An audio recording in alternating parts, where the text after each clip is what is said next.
Students, I hope you guys are doing pretty well. और आज हम सेकेंड पार्ट पढ़ने वाले हैं चैप्टर 2 ज्योग्राफी का। ठीक है। और इसमें हम स्टार्ट करते हैं आज वाटर से। वाटर एक बहुत ही ज़्यादा इम्पोर्टेंट रिन्यूएबल नेचुरल रिसोर्स है। इसमें जो वाटर है हमारे अर्थ को 3/4 पार्ट कवर करता है। बिकॉज हमने ये चीज़ ऑब्वियसली देखी है, ग्लोब में भी देखी है कि हमारे अर्थ पे पानी कितना ज़्यादा है and everything else is so less, right? The land is so less but the water is so much abundant. लेकिन मजे की बात यह है कि ये सारा जितना भी पानी है, राइट, जितना भी वाटर है, ये कंज्यूम ही नहीं कर सकते हम। कंज्यूम इसलिए नहीं कर सकते बिकॉज ये पूरा होता है सॉल्ट वाटर या सलाइन वाटर। यहाँ पे एक लाइन लिखी हुई है, इसको हम देख सकते हैं। The ocean water is however saline and not fit for the human consumption. Reason ही ये है, नमक वाला पानी हम कितना ही पियेंगे, अगर हम पी भी लेते हैं, ठीक है, कुछ बच्चों के दिमाग में ये क्वेश्चन जरूर आएगा कि मैम पी लेंगी क्या हो रहा है। तो बेटा ऐसा होगा कि आप ज्यादा अगर नमक का पानी पीते हो तो आपकी बॉडी में डिहाइड्रेशन ज्यादा होता है रादर देन हाइड्रेशन। ठीक है। जो नमक होता है वो आपकी बॉडी का जो भी पानी है वो पूरा एब्जॉर्ब कर लेता है। ठीक है। तो हमारे पास फिर कितना पानी है कंज्यूम करने के लिए? तो बच्चों हमारे पास सिर्फ 2.7% ही है फ्रेश वाटर। ठीक है। 2.7% फ्रेश वाटर है। और इस 2.7% का भी 70% जो है वो आइस शीट और ग्लेशियर के फॉर्म में, ठीक है, आइस शीट और ग्लेशियर के फॉर्म में फ्रीज है। कहाँ है, कौन से एरियाज में है?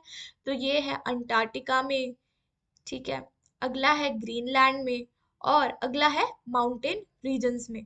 यानी कि इस 2.7% जो हमारे लिए फिट फॉर कंजम्पशन है, उसमें से भी 70% तो यहाँ पर बर्फ के तौर पर जमा हुआ है। ठीक है। अब इनकी जो लोकेशन है उसकी वजह से हम इसे यूज नहीं ला पा रहे हैं। ठीक है। क्योंकि भाई इतने ज्यादा आइस वाले डेजर्ट एरिया में, ठीक है, कोल्ड रीजन में हम जाके उसको पिघला के तो लाएंगे नहीं ना कि हाँ थोड़ा सा आग लेकर चले गए बढ़िया माउंटेन्स पे, बर्फ डाली उसको जलाया सब एकदम पिघलाया और लेके आके पी लिया। पॉसिबल ही नहीं है, ह्यूमनली पॉसिबल नहीं है, राइट? तो इसलिए हम उसमें भी अब 2.7 परसेंटेज में भी जो हमारा फिट फॉर कंजम्पशन है, ठीक है, हमारे यूज के लिए जो पानी है, वो कितना बचता है? सिर्फ 1%। ठीक है। सिर्फ 1% है हमारे पास पानी जो कि हम लोग इजीली उसको कंज्यूम कर सकते हैं। अब वो 1% पानी बेटा रिन्यू कैसे होता है अर्थ पे? तो वो रिन्यू होता है, एक बहुत ही ज्यादा इंपॉर्टेंट प्रोसेस है वाटर साइकिल की। वाटर साइकिल के बारे में आपको थोड़ा बहुत पता ही होगा, नहीं पता होगा तो हम इसके बारे में अलग से डिस्कशन कर लेंगे क्योंकि एक लंबा टॉपिक है। और अभी मैं अगर आपको समझाऊंगी तो फिर आपके बचे हुए टॉपिक्स रह जाएंगे, राइट? तो वाटर साइकिल से जब पानी रिन्यू होता है तो हमारे लिए एक एक साइकिल बन जाती है कि हाँ हमारे पास इतना पानी अवेलेबल है। ठीक है। अब मूविंग फॉरवर्ड, तो यार पानी तो हम कंज्यूम कर रहे हैं, ठीक है। अब कंजम्पशन से बात ये आती है कि हम पानी को कैसे कंज्यूम कर रहे हैं। यानी कि हम पानी को ढंग से यूज कर रहे हैं या नहीं कर रहे हैं, या हम एक्सप्लॉइट कर रहे हैं इस रिसोर्स को भी। ठीक है। एक्सप्लॉइटेशन क्या होता है मैंने आपको बताया था पिछले वीडियो में। तो बच्चों, कंजम्पशन तो हम कर नहीं रहे हैं पानी का, but we are exploiting it more and more. ठीक है।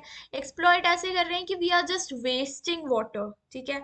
हम लोग किसी ना किसी फालतू काम में यूज कर रहे हैं पानी।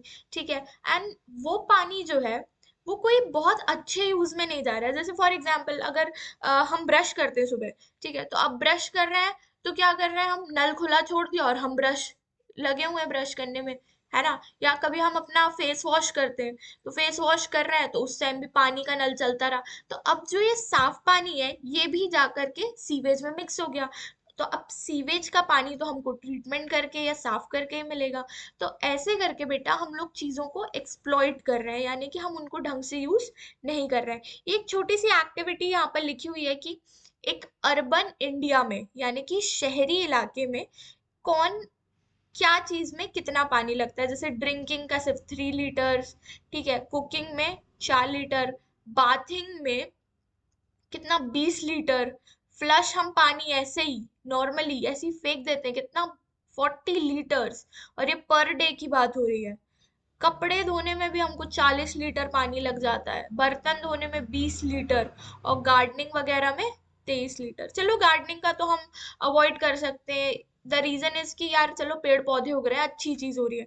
But the rest all things देखो, ये सारी चीजों में हम लोग कितना ज्यादा ओवर यूज कर रहे हैं पानी। तो टोटल पर पर्सन, एक व्यक्ति एक दिन में 150 लीटर पानी इस्तेमाल करता है। मतलब कितना ज्यादा पानी हम यूज कर रहे हैं, और वो भी सही ढंग से नहीं कर रहे हैं। ठीक है। तो हमको ये समझना होगा कि अगर हम सही से पानी यूज नहीं कर रहे हैं तो उसका हमें क्या रिजल्ट मिल रहा है। तो रिजल्ट हमको ये मिल रहा है बच्चों, कि हमको मिल रहा है स्केर्सिटी, पानी की कमी, यानी कि पानी की किल्लत। ठीक है। इतनी सारी जगह है, इतने सारे लोकेशंस है इंडिया में या पूरे वर्ल्ड में, ठीक है, जहाँ पे लोगों को पानी बिल्कुल नहीं मिल रहा है। ठीक है। एंड द रीजन इज, या तो हम उस पानी को ओवर एक्सप्लॉइट कर रहे हैं, वाटर के रिसोर्स को, या तो फिर वो पानी कंटामिनेट हो चुका है, यानी कि इतना गंदा हो चुका है कि हम उसे साफ करके भी नहीं पी सकते। ठीक है।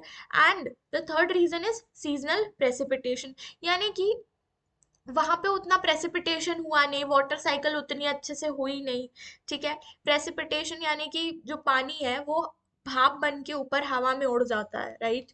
उसको हम प्रेसिपिटेशन कहते हैं, तो वो हुआ ही नहीं उतने ढंग से, राइट। तो ये सारे रीजंस हो सकते हैं किस लिए, वाटर पोल्यूशन के लिए या फिर स्केर्सिटी के लिए। ठीक है।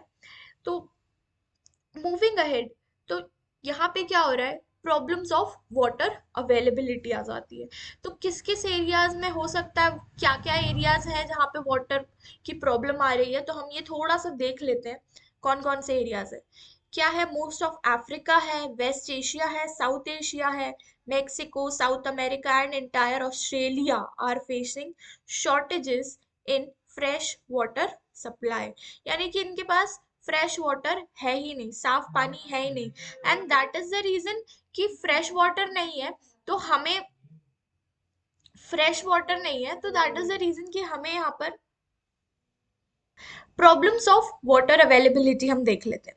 तो यहाँ पे प्रॉब्लम किस किस वर्ल्ड के रीजन में हमको सबसे ज्यादा वाटर स्केर्सिटी देखने को मिल रही है।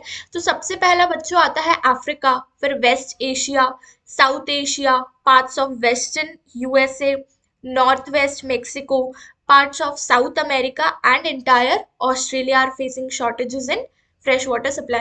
तो बच्चों इन इन एरियाज में जो यहाँ पर नेम किए गए हैं, आप थोड़ा सा एक दो नाम जरूर याद कर सकते हैं, because when you right it in your answer, ठीक है, जब आप अपने आंसर शीट में लिखोगे ना कि कौन कौन से इलाके में, वर्ल्ड के कौन कौन सी जगह पर वाटर शॉर्टेजेस है, तो आपको बेटर मार्क्स मिलने के चांसेस होते हैं। बिकॉज द टीचर्स फील्स कि यस, इस बच्चे ने पढ़ाई की है, इसको फैक्ट्स पता है, इसने प्रॉपरली हर चीज को ग्रैस्प किया है, राइट। तो ये सब चीजें थोड़ा थोड़ा हमको याद भी करते हुए चलना है। ठीक है। और ये सारा बच्चों रीजन एक ही है, यहाँ पे शॉर्टेज क्यों है, क्योंकि यहाँ पे या तो हम ओवर एक्सप्लॉइट कर रहे हैं या तो कंटामिनेशन हो रहा है वाटर रिसोर्सेस का। ठीक है।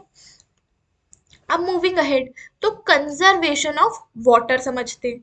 तो बच्चों कंजर्वेशन से पहले हमको ये समझना होगा कि यार वाटर को कंजर्व करने की जरूरत क्या है। तो बच्चों वाटर को कंजर्व करने की सबसे ज्यादा इम्पोर्टेंस ये है, क्योंकि पानी हम दिन पे दिन सिर्फ गंदा करता जा रहे हैं।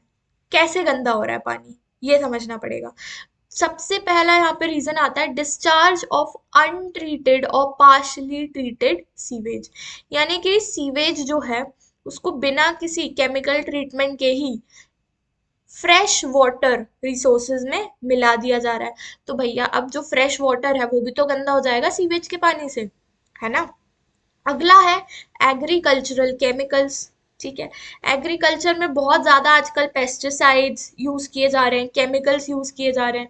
तो ये सारा जो भी पानी हम जब देते हैं, तो ये पानी में मिक्स हो जाता है केमिकल। और जब पानी में मिक्स हो जाता है तो इसको पानी से निकालना एक बहुत ही ज्यादा डिफिकल्ट प्रोसेस हो जाता है। ठीक है। दैट इज वाई पानी पल्यूट हो जाता है, water gets polluted. Next is industrial effluents in water bodies. Industrial effluents का मतलब ही ये होता है किसी बड़ी बड़ी कंपनी और इंडस्ट्रीज से निकला हुआ वहां का वेस्ट वाटर, ठीक है। और ऐसा कहा जाता है कि जो टेक्सटाइल इंडस्ट्री है, यानी कि कपड़ा बनाने की इंडस्ट्री, सबसे ज्यादा वेस्ट वाटर, ठीक है, वहीं से आया आता है। और हम ये भी देख रहे हैं कि दिल्ली में यमुना कितनी ज्यादा पोल्यूटेड हो रही है। देखो, देखो ये छोटा सा एक पिक्चर भी है यहाँ पर। और वैसे भी अगर आप गूगल पे टाइप करोगे या कहीं पर भी रील्स में भी हम ये देख रहे हैं कि दिल्ली में जो रिवर यमुना है वो कितनी ज्यादा वहां पे पल्यूट हो चुकी है कि हम उसके ऊपर हम देख पा रहे हैं कि यार ये अलग से व्हाइट कलर का फोम जमा हुआ है। दैट इज नॉट समथिंग कि बहुत एक सिंपल सी चीज हो। ये बहुत ज्यादा लेवल पे, बहुत हाई लेवल पे जो पोल्यूशन होता है उसकी वजह से हुआ है, ठीक है। और ऐसे ही बहुत सारे अलग अलग मेजर कंटामिनेंट्स हैं, ठीक है। थोड़ा सा आप ये पढ़िएगा क्या क्या पल्यूट कर देता है, कि नाइट्रेट, मेटल और पेस्टिसाइड्स, ठीक है। ये सारी रीजन की वजह से बच्चों हमारा वाटर पल्यूट हो रहा है। अब वाटर पल्यूट हो रहा है तो इसको हमको कंजर्व भी करना पड़ेगा। कंजर्व कैसे करेंगे? तो बच्चों इरिगेशन के कुछ अच्छे मेथड्स हैं, ठीक है। यहाँ पे इरिगेशन का सबसे अच्छा मेथड क्या है? ड्रिप इरिगेशन है, ट्रिकल इरिगेशन है, ठीक है। ड्रिप इरिगेशन मतलब बूंद बूंद करके पानी से पूरे उसको सींचा जा रहा है, पूरे फील्ड को, ठीक है। ट्रिकल इरिगेशन यानी कि बहुत छोटे से लेवल पे स्प्रिंकल किया जा रहा है पानी, ठीक है। उसके बाद फिर वाटर हार्वेस्टिंग। वाटर हार्वेस्टिंग एक सबसे बड़ा मेथड है जिसके थ्रू आप पानी को बचा सकते हो, उसको अच्छे से यूज कर सकते हो और रिसाइकल कर सकते हो। और साथ ही साथ ये जो इंडस्ट्रीज में जो अनट्रीटेड सीवेज जा रहा है, इसको हम पहले ट्रीट कर सकते हैं, ठीक है। और इनको वाटर बॉडीज में छोड़ने की बजाय, ठीक है, वाटर बॉडीज में मिक्स करने की बजाय ये जो गंदा पानी है इसको हम एक अलग, ठीक है, अलग किसी जगह पर छोड़ सकते हैं, सो दैट वो जो पानी है वो ग्राउंड में जाकर अपने आप रिप्लेनिश हो जाए, ठीक है। तो ये कुछ छोटे मोटे मेथड्स हैं जिसके थ्रू हम वाटर को कंजर्व कर सकते हैं और बेटर बना सकते हैं, ठीक है। अगला टॉपिक तो आपका आता है natural vegetation and wild life, ठीक है। तो नेचुरल वेजिटेशन बच्चों क्या होता है? नेचुरल वेजिटेशन बहुत सिंपल सी चीज है यार, हमारे आसपास पेड़ पौधे, जानवर, आ, कोई बड़ा पेड़, कोई छोटा पेड़, कोई फल, कोई फूल, ये सारी चीजें मिलाकर के नेचुरल वेजिटेशन और वाइल्ड लाइफ को बनाती है। इन सब में सब कुछ आता है, सारी स्पीशीज आती है, ठीक है। हर एक छोटे से छोटा एक अर्थवॉर्म से लेकर के, ठीक है, एक सबसे बड़ा जानवर जो है, जो हमारे इकोसिस्टम में एग्जिस्ट करता है, सब आते हैं नेचुरल वेजिटेशन और वाइल्ड लाइफ में, ठीक है। अब यहाँ पे हमको सबसे इम्पोर्टेंट कुछ एक हाईलाइटेड चीज दिख रही है। क्या दिख रहा है? ये बायोस्फीयर। तो मन में सवाल तो होगा, नहीं होगा तब भी मैं तो बताऊंगी कि बायोस्फीयर क्या होता है। तो बच्चों बायोस्फीयर अर्थ का वो रीजन है जहाँ पे आपको लाइफ दिखेगी, ठीक है। लाइफ जहां पर भी अर्थ का वो वाला पार्ट है जहाँ पे आपको पूरा, ठीक है, इकोसिस्टम मिल जाएगा। और इकोसिस्टम का मतलब भी ये होता है कि हम एक दूसरे पर इंटरडिपेंडेंट हैं, ठीक है। एक हमने फूड साइकिल तो देखी होगी ना यार, 8th क्लास में वो फूड साइकिल पढ़ी होगी, राइट। उसमें क्या होता था कि एक छोटा सा कोई जानवर है, उसको कोई बड़ा जानवर खा रहा है, उस बड़े जानवर को कोई और बड़ा जानवर खा रहा है, ऐसे करके एक पूरी फूड साइकिल चलती थी, है ना। तो इकोसिस्टम भी ऐसे ही काम करता है बेटा, ठीक है। कि पेड़ों पर, ठीक है, लीव्स पर कोई सा छोटा सा एनिमल या सिल्क वर्म या कुछ भी उसके ऊपर डिपेंड करता है। फिर सिल्क वर्म को कुछ कोई और खा लेता है, फिर बटरफ्लाई को कुछ और खा लेता है, फिर किसी को कुछ खा लेता है। ऐसे करके ना पूरा हमारा एक इकोसिस्टम बनता है जिसमें हम सब लिविंग ऑर्गेनिजम्स, ठीक है, एक दूसरे पर इंटर डिपेंडेंट है। समझे ये बात? ठीक है। अब आगे बढ़ते हैं तो हम समझते हैं कि भैया डिस्ट्रीब्यूशन ऑफ नेचुरल वेजिटेशन कैसे हुआ है हमारे अर्थ पे, ठीक है। तो नेचुरल वेजिटेशन का डिस्ट्रीब्यूशन बेटा सबसे पहले हुआ है ग्रोथ पर, ठीक है। ग्रोथ पर हुआ है और टेम्परेचर पे हुआ है। मतलब टेम्परेचर और मॉइस्चर कैसे? कि किसी एरिया में ज्यादा टेम्परेचर है तो वहां का मॉइस्चर हो सकता है कम हो या हो सकता है बहुत ज्यादा हो। ठीक है, तो किसी भी जगह का टेम्परेचर और वहां पे हवा में कितनी नमी है, मॉइस्चर इज नमी। ठीक है, इस पे डिपेंड करता है। ठीक है, और इस पे डिपेंड करता है तो इसके हिसाब से हमारे पास कुछ टाइप्स आ गए हैं। टाइप्स को हमने कैसे ग्रुप किया है, तो सबसे पहला हमारे पास है फॉरेस्ट, फिर ग्रासलैंड, फिर स्क्रब्स और फिर टूंड्रा। ये चार तरीके के हमारे पास मेजर टाइप्स निकल के आते हैं वेजिटेशन के। अब बच्चों, जिस एरिया में, ठीक है, मॉइस्चर ज्यादा होगा, किसी भी एक पर्टिकुलर एरिया में अगर मॉइस्चर ज्यादा है तो वहां के जो पेड़ पौधे हैं, ठीक है, उनका साइज और डेंसिटी कम होगा। ठीक है, साइज जो है उनका वो बहुत छोटा सा रहेगा, और जो डेंसिटी है वो भी उनकी बहुत ज्यादा लिमिटेड रहेगी और स्टंटेड ग्रोथ रहेगी। ठीक है, अगला आते हैं शॉर्ट ट्रीज। तो बच्चों, शॉर्ट ट्रीज उन जगह पर ग्रो करते हैं, ठीक है, जहां पे मॉडरेट रेनफॉल होती है, यानी कि मीडियम लेवल पे रेनफॉल होती है, ना बहुत ज्यादा होती है ना बहुत कम होती है। वहां पे शॉर्ट और स्टंटेड ट्रीज और ग्रासेस उगते हैं अपने आप नेचुरली। ठीक है, और फिर thorny shrubs and scrubs grow in dry areas of low rainfall. जिन एरियाज में सबसे कम पानी है, रेनफॉल है, वहां पे क्या हो रहा है, थॉर्नी प्लांट्स उग रहे हैं, है ना, कांटे वाले चीजें। डेजर्ट में तो ऑफ कोर्स हमने देखा है कैक्टस ही उगता है, कांटे वाले पेड़ ही उगते हैं। लेकिन कुछ ऐसी जगह भी होती है ना जहाँ पे कांटे वाले पेड़ ज्यादा होते हैं, हल्के से ग्रीन होते हैं, हल्के से ब्राउनिश होते हैं, तो उस जगह पे बारिश तो होती है लेकिन बहुत कम होती है। ऑलराइट, अगला आते हैं टुंड्रा वेजिटेशन पे। तो ये यूजुअली कहाँ होता है बच्चों, ये कोल्ड रीजन में होता है। ठीक है, ये पोलर रीजन्स में होता है। यहाँ पे क्या होता है, पूरा ऑलमोस्ट 12 महीने या ऑलमोस्ट हर साल ही क्या होता है, सिर्फ और सिर्फ आइस जमी रहती है, बर्फ जमी रहती है। तो अब बर्फ जमी रहती है तो उसमें हम क्या देखेंगे, तो हमारे पास क्या उगते हैं उस मॉइस्चर में, उस जगह पे लाइकेंस और मॉसेस। ये दो तरीके के प्लांट्स हमारे उगते हैं वहां पर। ठीक है, अब अगला जो आते हैं वो है conservation of natural vegetation and wild life. तो बच्चों, हमको कंजर्वेशन की क्या ऐसी जरूरत आ गई, ठीक है, वाइल्ड लाइफ और नेचुरल वेजिटेशन की, क्योंकि यार पेड़ पौधे और जानवर तो हर जगह है ना। नहीं, ऐसा नहीं है।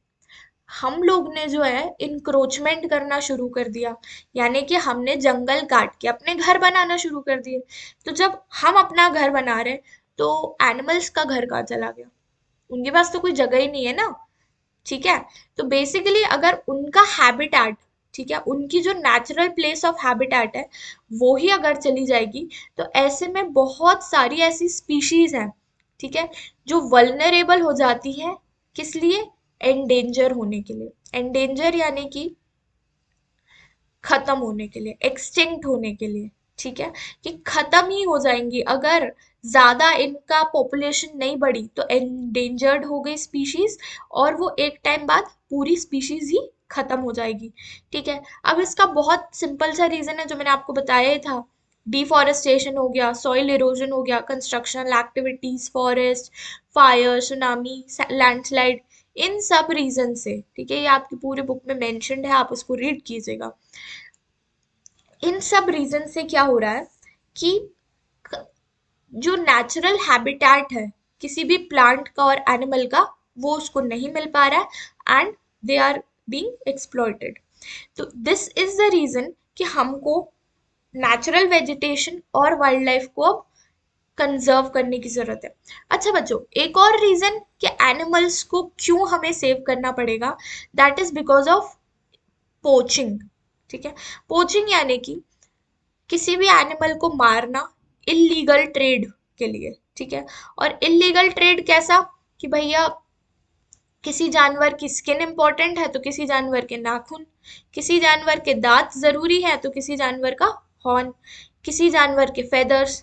ठीक है, ऐसे करके बहुत सारे ऐसे एनिमल्स हैं जिनके अलग अलग बॉडी पार्ट्स, ठीक है, इलीगल मार्केट में बहुत महंगे, बहुत ज्यादा, करोड़ एंड करोड़ रुपीज में बिकते हैं।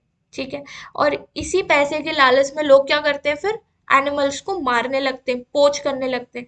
तो यार बहुत जाहिर सी बात है ना कि अगर किसी भी एनिमल को हम सिर्फ मारते जाएंगे और उनकी पॉपुलेशन बढ़ेगी नहीं, तो इवेंचुअली वो एनिमल तो एंडेंजर ही हो जाएगा ना, या खत्म होने वाला होगा, उसकी स्पीशीज ही खत्म हो जाएगी। ठीक है, इसलिए हमको एनिमल्स को सेव करना ज़रूरी है। अब ये तो मैंने आपको बता दिया कि क्या क्या चीज़ है, एनिमल्स की कौन कौन से पार्ट्स हैं जो जिसके लिए उनको पोचिंग की जाती है। अब हम थोड़ा सा ये देख लेते हैं कि कौन कौन से एनिमल्स हैं। तो बच्चों कौन कौन से एनिमल्स हैं यहाँ पे? टाइगर, लायन, एलिफेंट्स और deer, blackbuck, crocodile, rhinoceros, snow leopard and ostrich, peacock.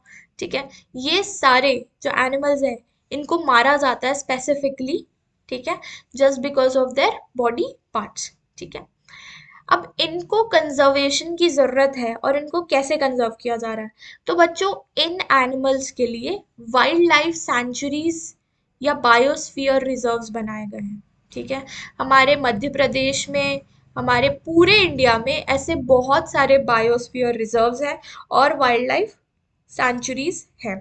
ठीक है, ये हम आगे की क्लासेस में पढ़ेंगे, बड़ी क्लासेस में पढ़ेंगे नाम कुछ इम्पोर्टेंट सेंचुरीज का। लेकिन अभी हमारे लिए ये जानना जरूरी है कि जो वाइल्ड लाइफ है उसको सेव करने के लिए क्या किया जा रहा है, ये सब चीजें बनाई जा रही है।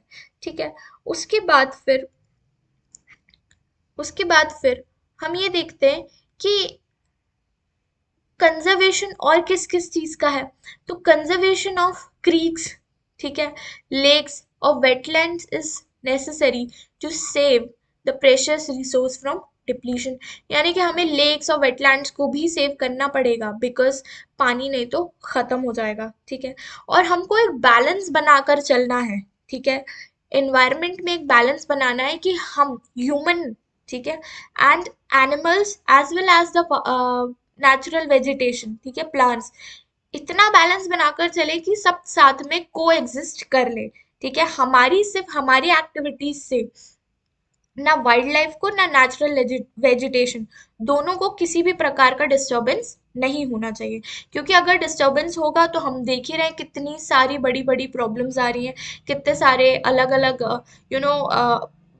नेचुरल कैलामिटीज आ रही हैं जो कि हमें फेस करनी पड़ रही है। तो ये this is all because of the disbalance. ठीक है, तो हमको अंत में इस एंडिंग ऑफ द चैप्टर यही समझना है कि the basic need and the primary need है ना, वो यही है हमारी, कि हम हर रिसोर्स को सस्टेनेबली यूज करके हम लोग आगे अपना डेवलपमेंट करें। ठीक है, ऑल राइट, विद दिस हमारा ये चैप्टर खत्म होता है। एंड अगर आपको कोई भी डाउट्स है आप हमको कमेंट सेक्शन में ज़रूर बताइए। कोई स्पेशल टॉपिक है जो आप पढ़ना चाहते हैं, please tell us in the comment section. और वीडियो अच्छी लगी हो तो प्लीज़ यार लाइक शेयर सब्सक्राइब सब कर देना। एंड पढ़ते रहो, मज़े करते रहो एंड खुश रहो। Bye bye.